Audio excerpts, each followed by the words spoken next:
ചേച്ചി, വീണ്ടും CJP സമരം. അതായത് സർക്കാർ ഇപ്രാവശ്യം വാക്കു പാലിച്ചില്ല എന്നൊക്കെ പറഞ്ഞിട്ടാണ് ഇപ്പോൾ വീണ്ടും CJP സമരമായിട്ട് വരുന്നത്. അപ്പോൾ അങ്ങനെയാണെങ്കിൽ BJPയുടെ അടുത്ത നീക്കം എന്തായിരിക്കും?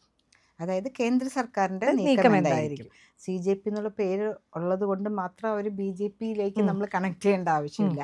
കേന്ദ്ര സർക്കാരിനെതിരെയാണ് അവർ സമരം ചെയ്യുന്നതെന്ന് പറയുന്നു. അവർക്ക് ഏറ്റവും അത്യാവശ്യമായിട്ട് വേണ്ടിയിരുന്നത് നീറ്റ് പരീക്ഷ ക്രമക്കേടിനെ തുടർന്ന് വിദ്യാഭ്യാസ മന്ത്രി രാജിവെക്കണമെന്നായിരുന്നു. വിദ്യാഭ്യാസ മന്ത്രി രാജിവെച്ചു. ഇനി അവർ സമരം നിർത്തിപ്പോയി എന്ന് പറഞ്ഞു. അതിനോടൊപ്പം തന്നെ അവർ കുറച്ച് കാര്യങ്ങൾ പറഞ്ഞിരുന്നത് എന്താണെന്ന് വെച്ചാൽ വിദ്യാർത്ഥികൾക്ക് എതിരെയുള്ള കേസുകൾ പിൻവലിക്കണം എന്ന് പറഞ്ഞിരുന്നു. അതിനു വേണ്ട നടപടികൾ സ്വീകരിക്കാമെന്നും വാക്കുകൊടുത്തിരുന്നു. ഇപ്പോൾ അവർ പറയുന്നത് എന്താണെന്ന് വെച്ചാൽ സുപ്രീം കോടതി പല പ്രാവശ്യവും ആ ലിസ്റ്റ് കൊടുക്കാൻ പറഞ്ഞിട്ടും അതിലൊരു സക്രിയമായ ഇടപെടൽ ഉണ്ടായിട്ടില്ല എന്നാണ് അവർ പുതിയതായിട്ട് കംപ്ലൈൻറ്റ് പറയുന്നത്.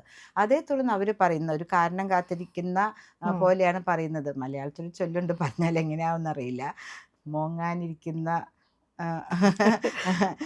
നായുടെ മേലിൽ ഒരു തേങ്ങ വീണു എന്ന് പറഞ്ഞ പോലെയാണ് ഇവരിപ്പോൾ ഓരോരോ കാരണങ്ങൾ കണ്ടുപിടിച്ച് മുന്നോട്ട് പോകണം. എന്നാൽ യഥാർത്ഥ കാര്യങ്ങൾക്ക് നേരെ അവർ കണ്ണടയ്ക്കുകയും ചെയ്യുന്നുണ്ട്. ഛത്തീസ്ഗഡിൽ എന്തൊരു വലിയ പ്രശ്നം തന്നെ, അങ്ങോട്ടേക്ക് വരണം എന്ന് പറഞ്ഞിട്ട് അവരെ ക്ഷണിച്ചിട്ട് പോലും അവരങ്ങോട്ടേക്ക് പോയിട്ടില്ല. രാജ്യ തലസ്ഥാനം വിട്ടൊരു കളിക്കും അവരില്ല എന്നാണ് നമ്മൾ ഇന്നും മനസ്സിലാക്കേണ്ടത്. അവിടെയാണ് മീഡിയ അറ്റൻഷൻ കൂടുതൽ. കോക്രോച്ചുകൾക്ക് ഓടിക്കൂടുവാനായിട്ട് ഏറ്റവും സൗകര്യം അതാണ്. വെൽ കണക്റ്റഡ് ആണ് by bus, by train, by aircraft also, metro also. കാരണം ഇവിടെ നിന്നൊക്കെയുള്ള സെലിബ്രിറ്റീസിന് മെട്രോ കയറി ചെല്ലാൻ പറ്റുമോ? കൊച്ചി മെട്രോ എയർപോർട്ട് വരെ അല്ലേ ഉള്ളൂ, എയർപോർട്ട് വരെ പോലും ഇല്ല, ആലുവ വരെ ഉള്ളൂ. അത് കഴിഞ്ഞ് നമുക്ക് കണക്റ്റഡ് ബസ്സിൽ പോകണം. എനിവേ, അപ്പോൾ ഇവരുടെ ഉദ്ദേശശുദ്ധിയെക്കുറിച്ച് നമ്മളിപ്പോഴാണ് സംശയിക്കുന്നത്.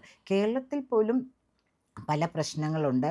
ഇവിടെയും ധാരാളം PSC അനുബന്ധിച്ചിട്ടുള്ള പ്രശ്നങ്ങളുള്ളപ്പോൾ ഇവർക്ക് ഇത്രയും വലിയ ഒരു വർക്കിംഗ് കമ്മിറ്റി ഉള്ള സമയത്ത് ആരെങ്കിലും ഇങ്ങോട്ടേക്ക് അയക്കാമല്ലോ.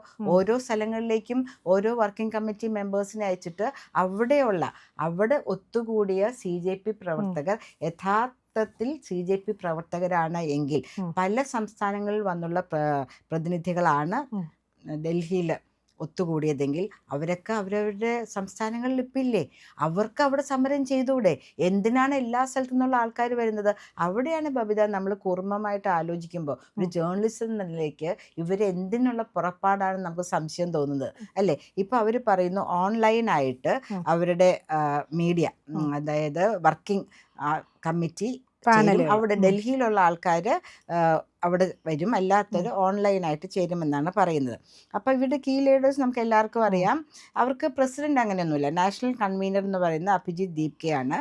അതുപോലെ കോ കൺവീനേഴ്സ് നമ്മൾ കണ്ടു, സൗരവ് ദാസ് ആൻഡ് അശുതോഷ് രാംകയാണ്. അവരാണ് സംസാരിക്കാനായിട്ട്, ഗവൺമെൻറ്റായിട്ടൊക്കെ സംസാരിക്കാനും അവർ ഒത്തുതീർപ്പ് ചർച്ചയിൽ പങ്കെടുത്തതൊക്കെ അവരാണ്. നാഷണൽ ഓർഗനൈസേഷൻ ഇൻചാർജ് അജിങ്ക്യ ഷിൻഡെയാണ്. ഓർഗനൈസേഷൻ കോ ഇൻചാർജ് ദീപക് ബലിയാനാണ്. National secretary Afreen നവാസാണ്.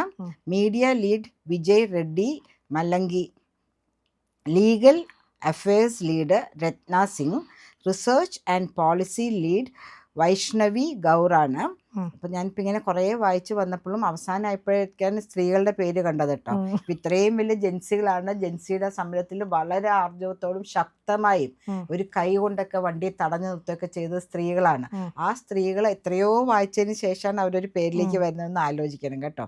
Research technology chief Rohan Deshpande.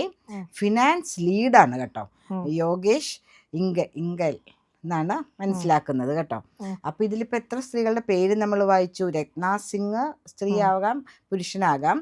Vaishnavi ഗൗറിനെ കുറിച്ച് നമ്മൾ വായിച്ചു. പിന്നെ ആരുമില്ല ശരിക്കും പറയുകയാണെങ്കിൽ. നാഷണൽ ഓർഗനൈസേഷൻ ഇൻചാർജോ ഓർഗനൈസേഷൻ കോ ഇൻചാർജോ നാഷണൽ സെക്രട്ടറിയോ ആരും തന്നെ ഒരു സ്ത്രീകൾ വരുന്നില്ല. അപ്പോൾ നമ്മൾ എന്ത് ജൻസി എന്നൊക്കെ പറയുകയാണെങ്കിൽ സ്ത്രീകളുടെ സ്ഥാനം താഴേന്ന് മുകളിലേക്ക് നോക്കുമ്പോഴാണ് രണ്ടാമതും മൂന്നാമതൊക്കെ ആയിട്ട് കിടക്കുന്നത്. സാന്ദർഭികമായിട്ട് പറഞ്ഞു എന്നുള്ളൂ. കാരണം തുല്യതയിൽ വിശ്വസിക്കുവാണെങ്കിൽ കോ ഇൻചാർജ് ആയിട്ട് അല്ലെങ്കിൽ നാഷണൽ ഇൻചാർജ് ആയിട്ട് 2 പുരുഷന്മാരാണ്. സ്ത്രീകൾക്ക് എന്താ എല്ലായിടത്തും പോയി സംസാരിക്കാനുള്ള കഴിവില്ലേ, അവർക്ക് നല്ല ഭാഷയില്ലേ, അവർക്ക് നല്ല ശക്തിയില്ലേ, അവരാണല്ലേ ഒറ്റ കൈകൊണ്ട് വണ്ടി തടഞ്ഞു നിർത്തിയ പുരുഷന്മാരാരെങ്കിലും ചെയ്തോ? അപ്പം അങ്ങനെയുള്ള സാഹചര്യത്തിൽ സാന്ദർഭികമായിട്ട് പറഞ്ഞു എന്നേ ഉള്ളൂ, ഇവർ എന്തിനുള്ള പുറപ്പാടാണ് നമ്മൾ ഗൗരവമായി ചിന്തിക്കണം. നമ്മളുടെ ഞാൻ ഒരു കാര്യോട് ചോദിക്കട്ടെ, നിലവില് കേന്ദ്ര സർക്കാർ ഇതിൽ മുന്നോട്ട് ഒരുപാട് പോയിട്ടില്ലേ? കാരണം ഈ വിഷയത്തിൽ ആദ്യം ഈ പേപ്പർ ചോർച്ച പറഞ്ഞതും കേന്ദ്ര ഗവൺമെന്റ് തന്നെയാണ് പുറത്തുവിട്ടത്. അവിടെ ആദ്യമേ തന്നെ ഒരു ഏജൻസിയെ ഏൽപ്പിക്കുകയും അവരതിൻ്റെ അന്വേഷണം നടത്തുകയും അതിൽ കുറ്റക്കാരെ നമ്മൾ കണ്ടുപിടിച്ചിട്ടുണ്ട്. അതിനെ തുടർന്ന് ഈ പുതിയൊരു കമ്മീഷൻ വരുന്നു. ഇപ്പം ഈ കേസ് സുപ്രീം കോടതിയിലിരിക്കുന്നു. സുപ്രീം കോടതി പരിഗണനയിൽ ഇരിക്കുന്ന ഒരു കേസ് സ്വാഭാവികമായിട്ടും കേന്ദ്ര സർക്കാരിന് അതിനൊരു പരിമിതി വരില്ലേ? അതുകൊണ്ടായിരിക്കുമല്ലോ ഇവർ പറയുന്ന എല്ലാം കാരണം ഒരു പുതിയ ഒരു തലമുറയിലെ യുവാക്കളുടെ പ്രതിഷേധം എന്തായാലും കേന്ദ്ര ഗവൺമെന്റ് പ്രത്യേകിച്ച് കാണും, പറയേണ്ടി വരും. കാരണം ഇപ്പോൾ ബബിത പറഞ്ഞതും യുവാക്കൾ, നമുക്ക് സ്ത്രീലിംഗവും പുല്ലിംഗവും ഉണ്ട്. അപ്പോൾ യുവാക്കൾ നമുക്കൊരു കോമൺ ആയിട്ട് എടുക്കാം. പക്ഷെ യുവാക്കളുടെ സംഘടനയാണോ ഇതെന്ന് എനിക്ക് വായിച്ചു വന്നപ്പോൾ സംശയം തോന്നി. ബബിത, ഒരു കാര്യം നമ്മൾ പറയേണ്ടതുണ്ട്. ഇവര് എന്തുകൊണ്ട് രാജ്യ തലസ്ഥാനത്ത് മാത്രം നിൽക്കുന്നു? ഇവർ വേറൊരു സ്ഥലത്തേക്കും പോകുന്നില്ല. ഇപ്പം നേരത്തെ ബബിത പറഞ്ഞ പോലെ നീറ്റ് പരീക്ഷാ പേപ്പർ ലീക്കേജ് വന്ന ഉടനെ തന്നെ ഒരു വലിയ കമ്മിറ്റി രൂപീകരിച്ചു കേട്ടോ. ISRO ചെയർമാനായിരുന്ന അദ്ദേഹത്തെയാണ് അതിൻ്റെ ചെയർമാനായിട്ട് വച്ചിരിക്കുന്നത്. അതിൽ കൂടുതൽ നമുക്ക് ആലോചിക്കാൻ പറ്റില്ലല്ലോ. അങ്ങനെയുള്ളൊരു കമ്മിറ്റി വെച്ച് അവർ അതിൽ ഇംപ്ലിക്കേറ്റഡ് ആയിട്ടുള്ള ഉദ്യോഗസ്ഥന്മാരെയൊക്കെ മാറ്റി അതിന് വേണ്ട എല്ലാ കാര്യങ്ങളും, കാരണം കേന്ദ്ര സർക്കാർ ശരിക്കും പറയാൻ നമ്മൾ അറിഞ്ഞൊരു വ്യക്തി എന്നുള്ള അവരുടെ പ്രവർത്തനം എന്ന നിലയിൽ ഞാൻ പറയാണ്, അവർക്ക് അവിടെ യാതൊരു പൊളിറ്റിക്സും ഇല്ല, പോളിട്രിക്സും ഇല്ല. അത് ഞാൻ കേരളത്തിൽ ധാരാളം കാണുന്നൊരു വ്യക്തിയാണ്. ഇന്ത്യ മുഴുവൻ സഞ്ചരിച്ച വ്യക്തി എന്നുള്ള നിലയിൽ BJP ഭരിക്കാത്ത സംസ്ഥാനങ്ങളിലും ഭരിക്കുന്ന സംസ്ഥാനങ്ങളും തമ്മിലുള്ള വ്യത്യാസം നല്ലോണം അറിഞ്ഞൊരു വ്യക്തിയാണ്. പോളിറ്റിക്സും പോളിട്രിക്സും അവിടെ ഇല്ല.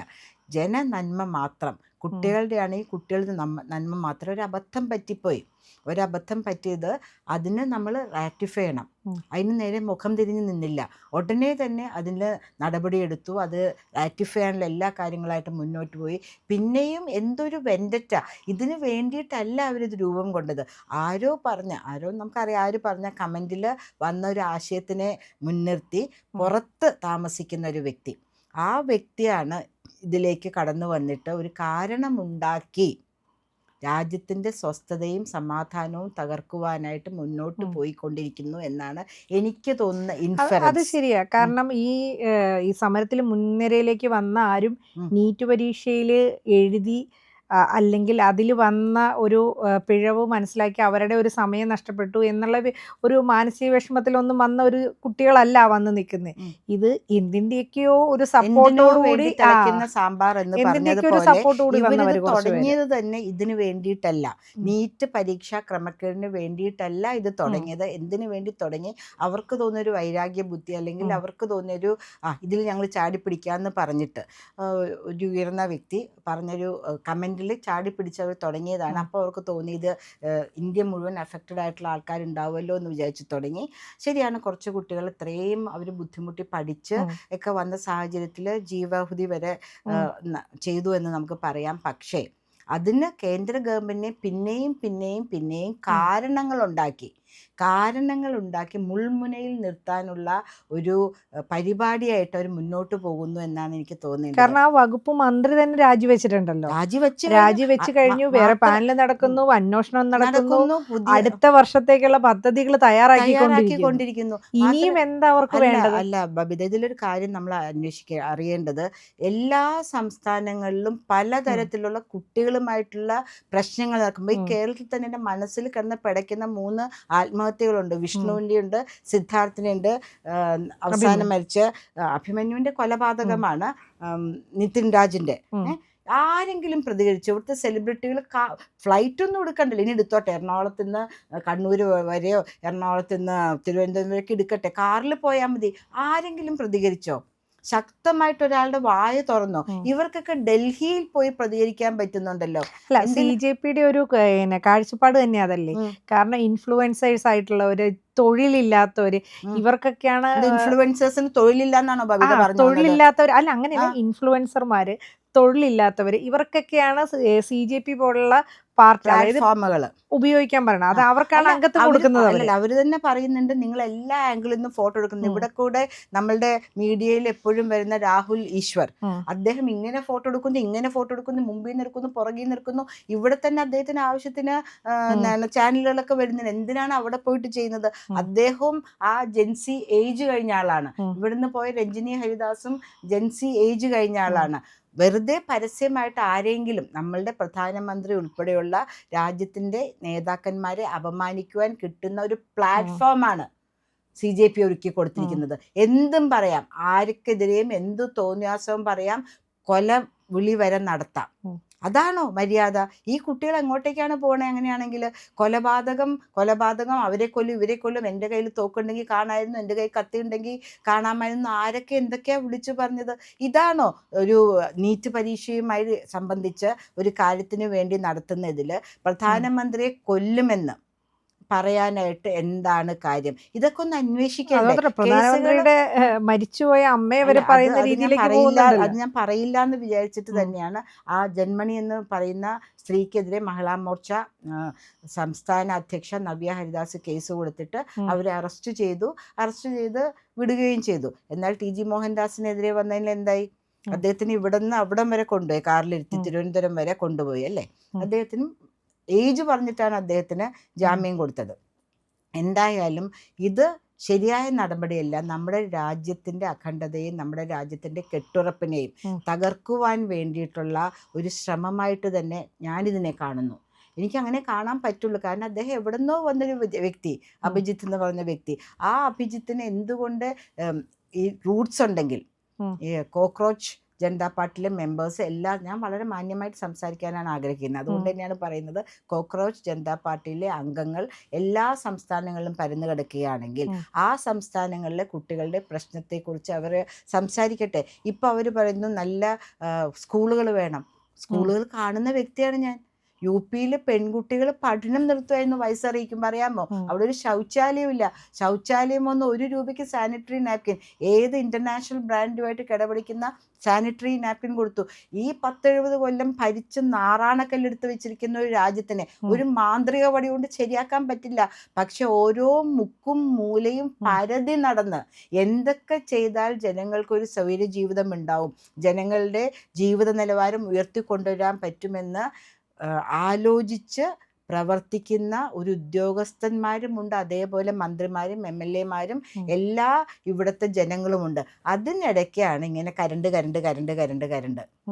നമുക്കറിയാലോ ഈ ജീവി എന്താ ചെയ്യണതെന്ന് നമുക്കറിയാലോ. കരണ്ട് നമ്മളുടെ ആ ഊടും പാവും നെയ്ത് സുന്ദരമായ ഒരു സംസ്കൃതിയെ നശിപ്പിക്കല്ലേ ശ്രീ അഭിജിത്തും താങ്കളുടെ എന്താ പറയുന്നത് വർക്കിംഗ് പാർട്ടി മെമ്പേഴ്സും. നിങ്ങൾക്ക് വർക്ക് ചെയ്യാൻ ധാരാളം അവന്യൂസ് ഉണ്ട്.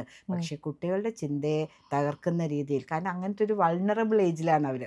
ആരെന്തു പറയുന്നു അതിനെക്കുറിച്ച് കറക്റ്റായിട്ട് തിങ്ക് ചെയ്യാണ്ട് വൾണറബിളായിട്ട് പോകുന്നൊരു പ്രായത്തിൽ നിങ്ങൾ ഇങ്ങനെയൊന്നും ചെയ്ത്, സെലിബ്രിറ്റികൾക്ക് വേറെ ധാരാളം ജോലികളുണ്ട്, നിങ്ങളുടെ ഇതിലേക്ക് വിളിച്ച് അവർക്ക് മെമ്പർഷിപ്പ് കൊടുക്കേണ്ട വേറെ ധാരാളം സംഘടനകളിൽ അവർക്ക് മെമ്പർഷിപ്പ് ഓൾറെഡി ഉണ്ട്. So Shri Abhijith, stay calm.